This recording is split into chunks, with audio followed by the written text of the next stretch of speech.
وسهل ان انت تعمل اتحادات، بس صعب ان انت تبقى مختلف. فلما دخلت ريد لقيت ناس شبهنا وناس نضاف وناس عارفين الماركت صح.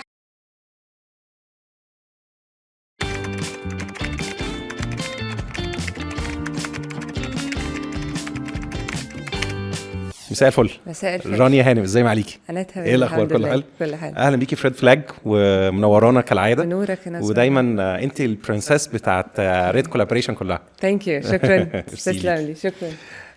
عرفينا بنفسك. انا رانيا خالد، سي او شركه ار كي. انا في ريد بقالي دلوقتي تقريبا اولموست سنه. تمام، مظبوط. بس انا رانيا خلاص. اركي ابتدت امتى؟ احكي لنا كده شويه. انا عارف انت اصلا كنت بره مصر وجيتي، واحكي لنا كده الدنيا ماشيه ازاي. رانيا خالد بدات من أوكي. 2012 بس كان بره مصر. اشتغلت اكتر وانا في الجولف اريا في الكويت. هايل. رجعت مصر 2017. أوكي. وده كان التشالنج بتاعي، ده كان اكتر تشالنج واجهته، ان انا انزل مصر بعد ما اشتغلت 7-8 سنين في بلد تانية. الكلاينتس بتوعي مختلفين عن الكلاينتس الموجودين في مصر. بس رجعت مصر 2017 وبدات بقى المسيره اللي انا كنت بحلم بيها، ان انا ابدا ار كي في مصر، او ابدا ريل استيت كومباني في مصر يعني. فبدات 2017 اشتغل على الماركت بتاع مصر، واشتغل في شركات ديفلوبر وبروكر لحد ما وصلت ان انا فتحت شركه من 2.5 سنين. بيرفكت. انت قعدتي وقت قد ايه عشان تبقى انت السي او ما شاء الله دلوقتي؟ بقالي كتير قوي، من 2014 مش عارفه اعد الصراحه، بس ما شاء الله. 2014 او 2012 اكشلي. من 2012 ما شاء بدات الله. ريل استيت. هاي. ده كان يعني انا بادئه وانا عايزه ابقى سي او، شاء الله. فداخله دلوقتي اكتر من 16 سنه ولا 12 14 سنه، مش حبة عارفه احسب الصراحه. حبة حلوين ما شاء الله ما شاء الله. ماشي، بس ما تكبرونيش. لا لا. قولي لي بصراحه بقى، اشمعنى اخترتي ريد كولابوريشن؟ حقيقي انا ما كنتش عارفه هم مين ريد كولابوريشن. فانا كنت عايزه اسمع، سمعت عن يعني ناس بتتكلم عن ريد وان هي يعني بتقدم سيرفيس معينه للشركات اللي بتواجه تشالنجز موجوده في الماركت الفتره اللي احنا كنا فيها. دي كانت فتره معانا احنا كشركه ستارت اب صعبه. فناس قالوا لي واجهوني على ريد، فقلت اسمع. وانا رايحه اسمع قلت انا كده كده مش هبقى يعني انا بس عايزه اسمع هم بيعملوا ايه عشان اوصل لهم في يوم من الايام. اوكي. فرحت قعدت معاك ومع نظم مع بناني. لا كان ميتنج هايل. انا توهمت ان في ناس لسه نضاف في الماركت. الحمد لله. فانا في مصر انا واجهت صعوبات كتير، ان انا ما كنتش بلاقي ناس شبهي، او ناس بيشتغلوا زي ما الكتاب بيقول في ريل استيت يعني. المدرسه القديمه انا اشتغلت من ايام اعلانات الجرايد وكلاينتس وريفيرل لكن الموجود في مصر الفتره دي كان مختلف على اللي انا اشتغلته. فلما دخلت ريد لقيت ناس شبهنا وناس نضاف وناس عارفين الماركت صح. فانا قلت لا، انا عايزه ابقى معاهم whatever ايه اللي هيحصل. انا عايزه ده السيرفيس بقى ايه. انا ما سالتش في اي حاجه وانا قاعده على ايه اللي المفروض اعمله او ايه اللي المفروض تاخدوه مني. او انت حاسه ان انت في بيتك انا خرجت مبسوطه ومع ناس انت انبسطتي من القعده، فابتديتي بقى الجورني. انا خارجه من عندكم مش فاهمه هعمل ايه، البروسيس ماشيه ازاي، بس انا مبسوطه ان انا معاكم. بس تاني ميتنج بقى اللي فضلت اسال شويه ديتيلز يعني على ريد. بس انا لا، لما دخلت ريد ده كان بالنسبه لي اضافه كبيره قوي. الحمد لله. وبتكلم بقوه، الماركت مش سهل على الشركات الستارت اب. وان انت تدخل اي لونش، تبيع لوحدك، ماركتنج لوحدك، تهاير لوحدك، ده ما بقاش موجود خلاص. فلازم اكون مع امبريلا او اتحاد في الاخر يفيدني وافيده. وده اللي موجود في ريد. الحمد لله. الحمد لله.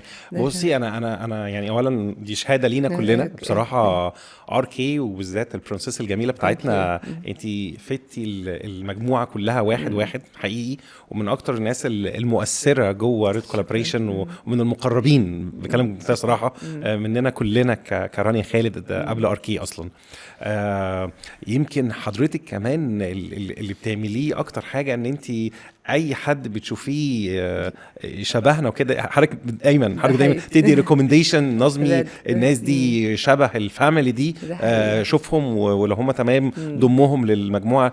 وده الحاجه بصراحه اللي انا بحسها فريد، ان احنا كلنا قلبنا على قلب بعض، كلنا يهمنا نجاح بعض، لان في الاخر احنا بنحط شغلنا في بول واحد، ومن ثم الحاجات اللي احنا كلها البنفيت اللي احنا مستنيينها كتعامل مع ديفلوبر، بنكبر قدام الديفلوبر بشكل كبير، العمولات بتاعتنا بنوصل لسكيل اعلى، كل دي مش هتحقق غير لما كلنا بنبيع وكلنا عاملين ارقام كويسه وكلنا لينا لنفس التيب اللي حضرتك قلتي عليه ده. وده الحمد لله ابتدى يبان خلاص بقى امر واقع، ان الحمد لله ريد توتالي مختلف. انا وبدان اكتر افتكر في المعارض او حاجه زي كده يعني. احنا بنبان ان احنا مختلفين وسهل ان انت تعمل اتحادات، بس صعب ان انت تبقى مختلف يعني. هو في حاجات شبه ريد كتير في الماركت، هو الماركت بقى عباره عن منحصر في كام شركه، هو 4-5 كده تكتلات، بس هي الفكره ان انا في ريد انا عامله اتحاد، لكن في الشركات التانية هو بزنس ما. فانا لا، انا في الاخر عايزه ابقى مع ريد علشان اكسب منهم فكره الاتحاد ده، وفكره ان انا ليا راي مسموع. طبعا راينا كلنا مؤثر، كلنا حاجه واحده. لكن اي حاجه تانية لا، الصراحه انا شايفاها هي لعبه فلوس. هديك فلوس ايه، هنطلع فلوس بدري، لكن ريد لا. غير كده ولا هبص في فلوس، انا كده هكسب من ريد، وكده طول ما انا مع ريد انا بكبر. بس لا، في شركات تانية بتلعب على لعبة تانية خالص، هو مش اتحاد. ده مش اتحاد، دي حاجات تانية خالص غير اللي احنا عارفينها يعني. ايوه بس وده مش ده اللي انا عايزاه، ده اللي انا كنت عايزاه، اللي انا عايزاه ده موجود في ريد.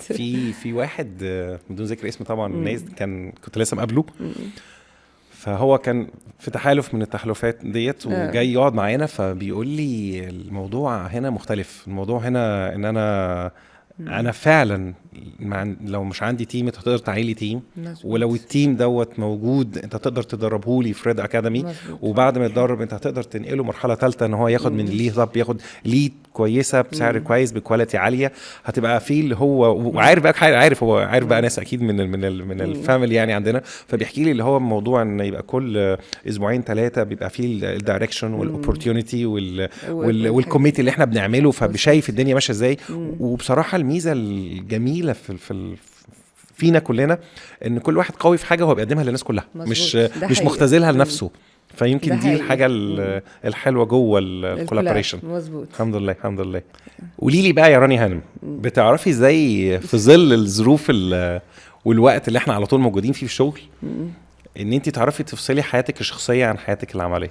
انا المفروض ان انا بفصل وبحاول على قد ما اقدر، بس يعني حقيقي لما بكون في الشغل في حاجه مضايقاني او كده بلاقي نفسي مش عارفه انام، مأثر عليا ان انا مش عارفه اخد اجازه غير لما احقق التارجت بتاعي في الشغل. يعني انا عندي تارجت ما خلال الشهر ده، وبناء عليه انا محدده اجازتي او ان انا هبسط في حاجه معينه، ما بعرفش اعملها غير لما اخلص التارجت. فنفسي افصل اكتر من كده، نفسي ما احققش التارجت ولا سيفر عادي يعني. بس يعني ان شاء الله هشتغل عليها الفتره الجايه يعني. بس ويهوب نعمل سوا اصلا. يعني مش لازم اخلص شغلي، ممكن اسافر وانا مش بخلص اللي ورايا عادي ممكن تاخد اجازه عادي يعني. لازم تعملها عادي على فكره. الحكايه في الشغلانه بتاعت البروكرج كمان بالذات ان احنا عارفه دايما انا واخد دي بقى، ومستر خالد هو اللي ربنا فيها من اول 2009 لما عرفت مستر خالد ان هو السنه عنده هي 52 سنه، لان السنه بتبتدي يوم الاحد وبتخلص يوم الخميس. ولازم كل ويكلي يبقى كويس، ولازم كل ويكلي يبقى فيه ارقام، والويكلي اللي بيتبعت اللي حضرتك عارفاه طبعا الويكلي، فلازم ستريس رهيب اللي هو بقى انا عايز اعرف انا عملت كام وانا في الرانكينج ولا لا، فهي على طول في الموضوع ده، فتحس ان انت على طول في ستريس فاير كده، وراك حاجه لازم تخلص. وراك وعايزه خلاص احنا اتعودنا على ارقام معينه ونجاح معين، فانا عايز ابقى شايني كده. وحضرتك انت كده جدا، انت كده جدا، فدايما ان شاء الله دايما نمبر 1 على طول. نفصل بس يعني انا هحاول يعني. ان شاء الله نعمل سوا ان شاء الله. اي سي او ناجح بيمر عليه ساعات كده بيحس بالاحباط، هل دي ريد فلاج ولا لا، وبتعملي ايه في الوقت ده؟ حقيقة انا لما بلاقي حاجه شبه كده يعني اكتر في كذا ريد فلاج بيقابلنا في مصر في الريل استيت. ان انت تلاقي ناس مش شاطرين وناجحين مثلا، ايه ده هم نجحوا ازاي؟ طب هم اصلا ما عرفوش حاجه، او هم ازاي الناس بتقول لهم برافو؟ طب هم عملوا ايه سكسس عشان الناس تقول لهم برافو؟ فبحس ان النجاح في مصر مربوط بحاجات تانية غير ان انت تكون شاطر. فده كان بالنسبه لي لا، انا غلط، الحاجات اللي احنا اتعلمناها زمان دي غلط.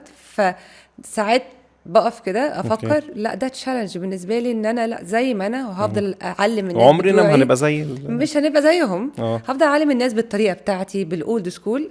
مش مستعجله على السكسس المرعب. اوكي همشي بيها ستيب باي ستيب لحد ما اوصل اللي انا عايزاه. اه ف ساعات بنقف نبص ناس مش شبهنا، ناس مش متعلمين، ناس مش شاطرين، ما يقدروش يمثلوا ريل استيت وبحسهم ايقونه في الريل استيت. ده ايكون، ده فظيع، ده بص عمل ايه. بس هنشوفهم بعد سنه سنتين لو في اتكلمت الاخر. معاه مش عارفه اتكلم كلمتين. فاهم قصدك. فهي دي الفكره. ده بالنسبه لي ايه ده، ازاي الناس دي موجوده حوالينا اوكي وازاي دي احنا بنتشبه بيهم. اوكي ف بس عارفه دايما لا يصح الا الصحيح في الاخر. ده حقيقي. دايما اللي ما بيعملش افعال انت طبعا فاهماني ملتويه وماشي مظبوط وعلاقته تمام وما بيضحكش على الكلاينت وما فيش الحاجات اللي احنا بنشوفها بقى الكاش باك والحاجات الجديده اللي هي دلوقتي الناس مخترعينها وقت الريبيتيشن. الحمد لله بفضل ربنا بيتقال على ريد وكولابريشن هو احنا فعلا الحدوته دي. عشان كده حتى تلاقي دلوقتي يعني اقول لك رقم حضرتك عارفاه طبعا. احنا في الاكسبو اللي فات 11 دوت احنا في الاكسبو 11 دوت في دوسيد بس في التجمع احنا عملنا 1009 كلاينت دخلوا. احنا عملنا حوالي 5000 ميتنج في اليومين دول. فطبعا ده باور اوف ريد مرعب.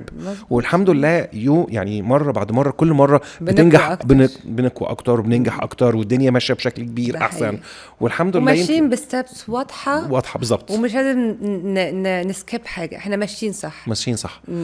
عايز اقول لك ان دي اكتر. دايما بقابل بقى ناس كتير بحكم شغلتي جوه ريد ان انا بتعرف على الشركات الجديده ودي اللي انا مسؤول عنها. ان اللي شايف التحالفات التانية وجربها لما بيجي لنا بيبقى خلاص انا هنا انا ما جربتش تحالف ريد بس مش هطلع بره ريد. هو ريد انت الاصل انت الهنومه بتاعتنا كلنا. ثانك يو. قولي لي سؤال كده. اكتر حاجه اتعلمتيها ونفسك محدش يقع فيها يا رانيا هانم ايه السنه اللي فاتت مثلا؟ اكتر حاجه اتعلمتها ومحدش يقع فيها ان ما احسش في وقت ما واحنا شغالين بنحس ان احنا بقينا اقوياء وان احنا بقينا احنا تمام مفيش حاجه توقعنا خلاص. كده الدنيا ماشيه في فلوس في كل حاجه. فالناس بتبدا تريسك بكل حاجه عندها. وقت ما ممكن يكون الريسك دلوقتي غلط ان احنا نكبر عدد التيم نصرف كامبينز اكتر نشتغل في وقت ما ان احنا لازم نهدى في الوقت ده او ان احنا نحس ان مفيش حاجه تقدر توقعنا خلاص احنا بقينا جامدين. لا في اوقات من الماركت اوقات في السوق اوقات السيلز تيم اللي عندك اوقات في الهايرنج هيواجهك شويه عقوبات ما. فلازم تبدا توقف او تهدي تهدى وتبدا تشتغل تاني. عادي ان يحصل عندنا وقت ان لا عادي ممكن نقع شوية وممكن بس ما ينفعش واحنا بنقع ان احنا نفضل دايسين بنزين بكل اللي معانا. يلا لا نهدى نشوف المشاكل فين نحلها ونرجع بقى تاني اقوى من الاول. بالظبط. قولي لي الفرص اللي ضاعت بتتعوض في البيزنس يا راني هانم؟ حقيقة ممكن تتعوض اي حاجة ممكن تتعوض. اذا كان بالك ديل راح هيتعوض ببالك ديل تاني. سيلز تيم عندك مشي هيجي سيلز تيم تاني اقوى. عادي اي حاجة في البيزنس بتتعوض طول ما انت شغال ومؤمن بشغلك كده اي حاجة تتعوض. ده حقيقي. انا عايز اقول لك انه كمان عارفه لما الحاجات دي كانت بتحصل لنا زمان اول ما ابتدينا كانت بتخضنا.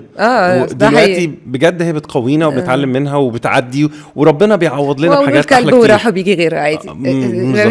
بالظبط. دي حقيقه. سؤال مهم قوي. قولي لي انت بتعملي سيفنج ازاي؟ يا نظمي ما بعملش سيفنج خالص. انا اخر واحده اسال على السيفنج ومحدش يسالني مع ان انا المفروض اوجه الناس تعمل سيفنج ازاي لفلوسها. بس انا كده ريل استيت او العقارات احسن حاجه في السيفنج. بس انا ما ينفعش ابقى انا اقول لحد تعمل سيفنج ازاي. لو معايا فلوس هعمل شوبينج. محدش هيسمع خلاص الكلام ده بيني وبينك. خلاص انا شوبينج سفر بست غير عربيتك اعمل اي حاجه. بس ان يحط سيفنج في حاجه هو مش هيبص بيها دلوقتي انا ما بقدرش افهمها. يعني طول ما انت شغال احنا كده بنعمل فلوس فننبسط بقى خلاص. بس الناس اللي انت اشتغلنا معاهم الفتره اللي فاتت واللي جربوا اللي هم حطوا فلوسهم في عقار واللي حطوا فلوسهم في دولار واللي حطوا فلوسهم في ذهب. افتكر طبعا اللي حط في عقار اكتر واحد كسب. مظبوط. حتى لو مش عنده خبره. هدي عارفه هدي الميزه الكبيره ان هو لو حتى مش ما بيعرفش امتى يشتري وامتى يبيع في العقار ما فيش حصان اسود. هو فعلا حصان اسود، هو ده مظبوط. ده المكتسح في على ناس كتير طول. جربت، انا كنت بقسمها للناس اللي عندي في الشركه لما اجي اشرح لهم الانفستمنت. الفتره اللي فاتت في مصر كان يا ذهب، ده للناس اللي معاها جزء فلوس قليل عايزين تنفست فيه، مع فلوس اكتر بتنفست في دولار، اللي معاه فلوس اكتر بقى بشويه بينفست في عقارات. فهي متقسمه كرانكينج. هو اي حد نفسه ينفست في العقارات، بس كان بالنسبه لهم البودجت هي اللي كان فيها مشكله. فهي اي حد الفتره اللي فاتت لا كان هينفست في عقارات عشان يكسب. صح بس صح، دي حقيقه. بجد مبسوط جدا. اسالك سؤال بقى يا نظمي قبل ما نقفل. قولي.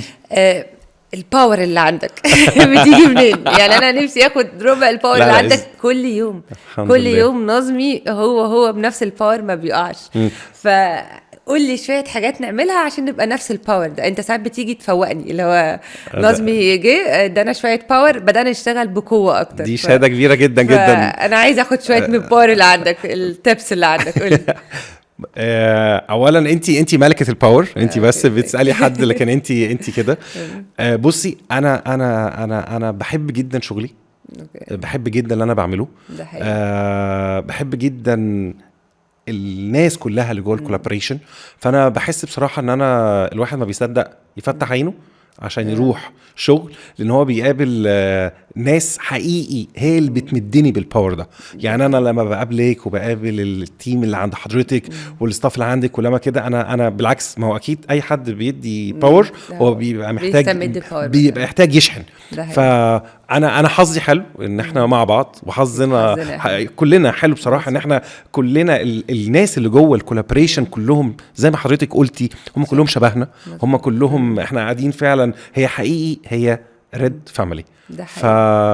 يا رب ان شاء الله كده دايما، ان شاء الله دايما في نجاح، ودايما بنكبر مع بعض، وان شاء الله دايما ان شاء الله باذن الله من سنه لسنه احسن، و2025 دي تبقى احسن سنه مرت علينا يا رب ان شاء الله. ان شاء الله. انا بجد يعني مبسوط جدا اصلا انا قاعد معاكي، وان شاء الله باذن الله دايما كده على طول في نجاح وتفوق دايما ان شاء الله مع باذن الله. بعض ان شاء الله يا رب يا رب.